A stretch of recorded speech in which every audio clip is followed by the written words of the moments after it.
Hey everyone, ready for another deep dive? Let's do it. Today we're tackling how societal systems impact women. Sounds intense. It is. And to guide us, we have Burn It Down, a manifesto for female supremacy. Definitely a bold title. Bold's an understatement. We're talking chapters like psychological warfare Ooh, getting right into it. and redefining success beyond capitalism. I'm intrigued. What's the main argument? It's basically saying all these systems, from media to religion, Okay, yeah. they all work to keep women down. Makes you think, doesn't it? It really does. And one of the first things the book dives into is how cultural norms enforce traditional gender roles. Ah, I see. Those unspoken rules we all follow. Exactly. Like, think about it. In kindergarten, teachers praise boys for being enthusiastic. Right. But girls, they get rewarded for being quiet and listening. Wow. Yeah.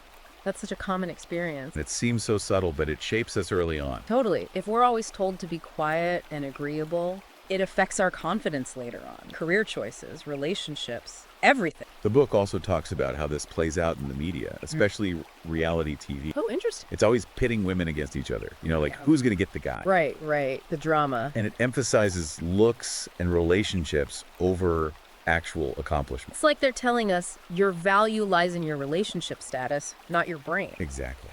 And it makes you wonder, how much of that are we into? It's got to have an impact, right? If that's all you see. Definitely. And then there's capitalism. This book goes hard on how it exploits women. Yeah, how so? Think about all the unpaid work we do. Oh, absolutely. Childcare, housework, it never ends. And the book says trillions of dollars are lost every year because that work isn't valued. Trillions. Seriously. Seriously. And then there's a motherhood penalty. Don't even get me started. It's like having kids makes you less competent in their eyes. Which is total BS, obviously. And the book uses the beauty industry as a prime example of how capitalism preys on women. It's like we're constantly told we're not good enough. Not thin enough, not young enough. Yeah, totally. And it makes us feel insecure, so we'll buy more products. It's a trap. A very profitable one. Now let's talk about religion. Okay. How does that fit in? Well, the book argues that it's often used to justify patriarchal structure. That makes sense. I mean, there are definitely some traditional interpretations out there. Right. And the author shares this story about overhearing a pastor talking about wives submitting to their husbands. Unto the Lord. Yep, exactly that. It's a reminder of how deeply ingrained these beliefs are. And how they can be used to control women. For sure. The book also talks about things like veiling and foot binding. Wow. Those are pretty extreme examples. But it shows how some interpretations view women as possessions. It's disturbing when you really think about it. Absolutely. And speaking of disturbing, the book dives deep into the psychological warfare waged against women. Oh, I'm curious about that. What does that look like? Well, it talks about the male gaze and how it impacts our mental health. Right. Constantly being judged and objectified. And delves into those manipulative tactics that make us question ourselves. Like gaslighting. Yes. When we're told we're overreacting or being too sensitive. It makes you doubt your own reality. And the book encourages us to fight back, to trust our gut. It's about reclaiming our power. And speaking of power, let's move on to relationships. The book has a whole section dedicated to revolutionizing how we connect with each other. Okay, I'm all ears. What does that entail? It starts by dismantling that strong, silent man myth. Oh, interesting. It argues that emotional repression hurts everyone, men and women. Makes sense. Bottling things up isn't healthy for anyone.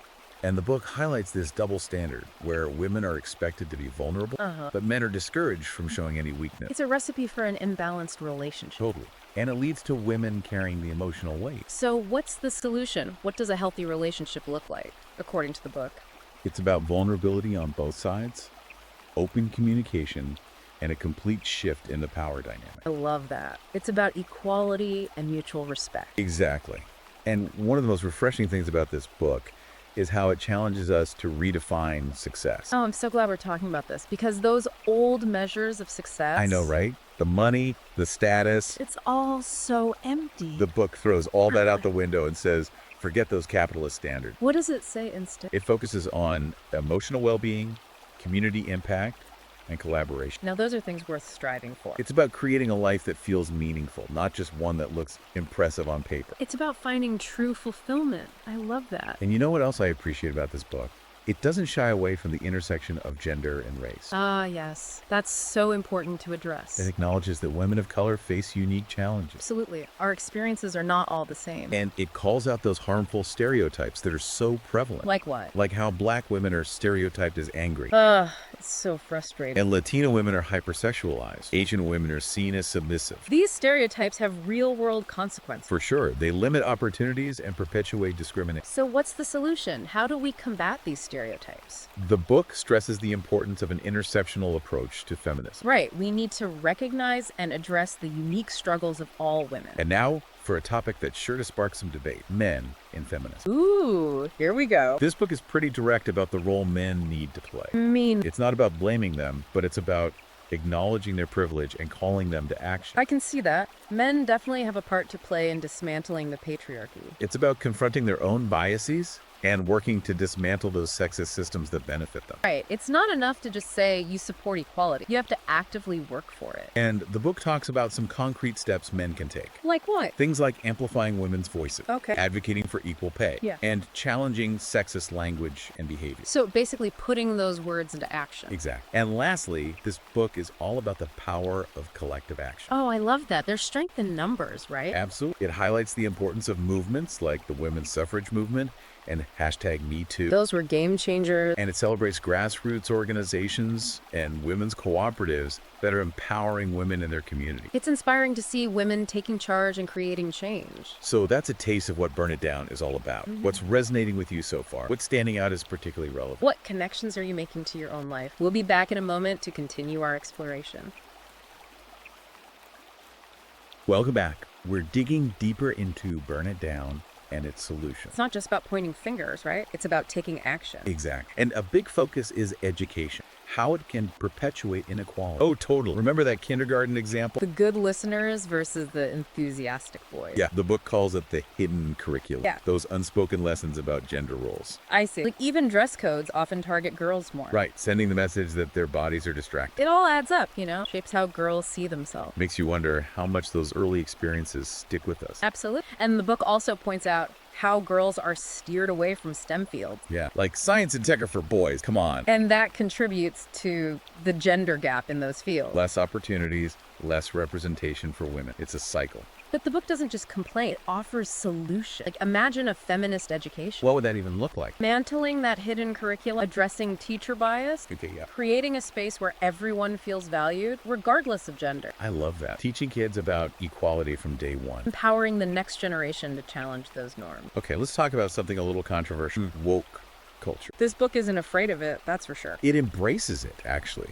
Sees it as a necessary step. Towards what? Mantling systemic oppression. Being woke means being aware of injustice. And actively working to change it. Exactly. And the book acknowledges that the term's been misused. Oh, totally. People try to use it to shut down conversation. But the book says we shouldn't let them dilute the movement. We need to hold each other accountable. Call out BS when we see it. Okay, now for one of the most radical ideas, the feminist economy. Ooh, that sounds interesting. What does that entail? It's a complete overhaul of the current system. Wow, bold move. Capitalism, as it stands, is seen as inherently exploitative towards women. I can see that. The wage gap, the undervaluing of care work. Exactly. Oh. And the way corporations use women as marketing tools but don't give them leadership roles. It's hypocritical, to say the least. So what's the alternative? Collaboration over competition, valuing care work, promoting women's leadership. Okay, I like where this is going. It's about putting people and well-being ahead of profit. It's about time. Sounds pretty utopian, though, doesn't it? Maybe. But the book argues it's necessary for survival, not just for women, for the planet too. Ah, the environmental aspect. Can't forget about that. It's all connected. The book says endless growth is destroying our planet. Sustainable development is key. A feminist economy would prioritize that, along with social justice. I'm seeing a theme here. Collective action. This book really emphasizes that. It's the key to lasting change. Movements like the women's suffrage movement. And #MeToo. Powerful examples. Telling what we can achieve when we work together. And the book celebrates those smaller efforts, too. Like what? Grassroots organization, women's cooperative, empowering women in their community. It's inspiring. Proof that we don't need permission to create change. We can build the world we want to see right now. And art and activism play a role too, right? Yeah, absolutely. The book talks about how art can challenge norms and raise awareness. From the suffrage movement to contemporary artists critiquing the patriarchy. And don't forget about zines, independent publications where women share their stories. Reclaiming our narrative. Using creativity for good. I love it. The Women's March in 2017, millions protested. That was collective action in action. And #MeToo, exposing the pervasiveness of sexual harassment. Powerful examples of how solidarity can create real change, a global ripple effect. So we've talked about changing systems, but what about changing ourselves? The book tackles redefining success. Oh, yes. Letting go of those old capitalist measures of success. The book encourages us to create a life that feels authentic and fulfilling on our own terms. Prioritizing our well-being, recognizing that our worth isn't tied to productivity. Take a moment and think. What's sparking your curiosity? What ideas are challenging your assumptions? What feels most urgent for you to explore further?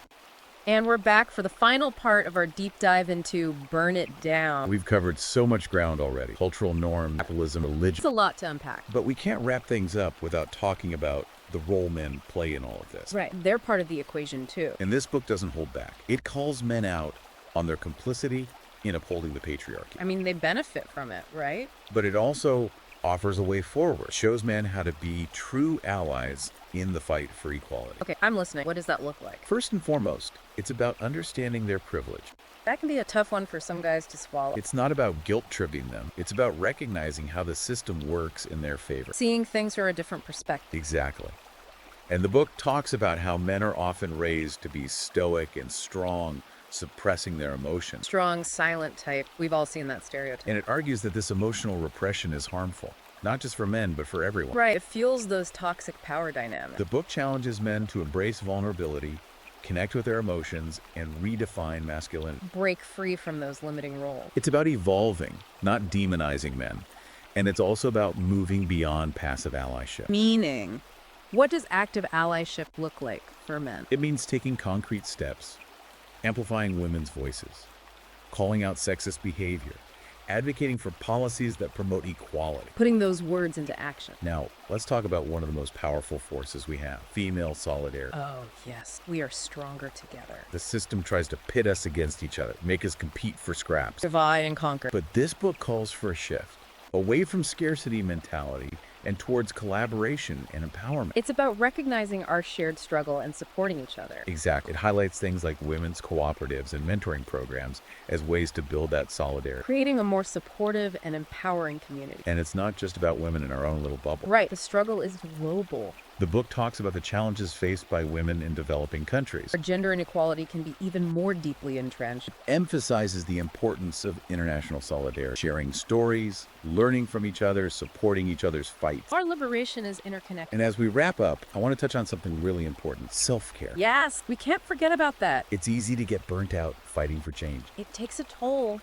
emotionally and physically. The book reminds us that self-care is an act of resistance. It's not selfish, it's essential. It's about taking care of ourselves so we can show up as our best selves in this fight. Replenishing our energy, focusing our mind. So as we come to the end of our deep dive into Burn It Down, I want to ask you one final question. What are you going to burn down? What systems, what beliefs, what limitations are you ready to let go of? This book is a call to action. It's about creating a more just and equitable future for all women. And remember, you're not alone in this fight. There's a global community of women and allies working towards the same goal. Connect with them, offer your support, and let's burn it all down together. And if you want to dive deeper into these ideas, be sure to check out Burn It Down, a manifesto for female supremacy.